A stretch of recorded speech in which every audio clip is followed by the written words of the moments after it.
ఇది ఖుషి, ఇది నువ్వు, ఇది ఇదంతా పక్కన పెట్టు. అసలు నీకు ఎలాంటి వాడు కావాలో తెలుసా? తెలుసా?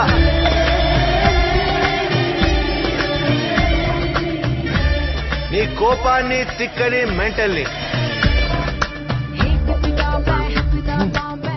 క్యూట్ గా ఫీల్ అయ్యాడు. మాట్లాడుతున్నా కదా.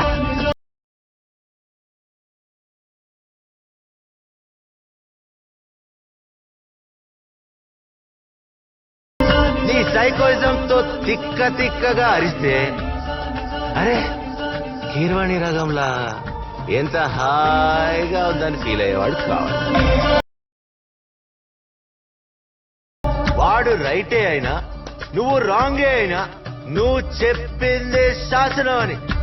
జై మహేష్ కాదు, జై సుభద్ర.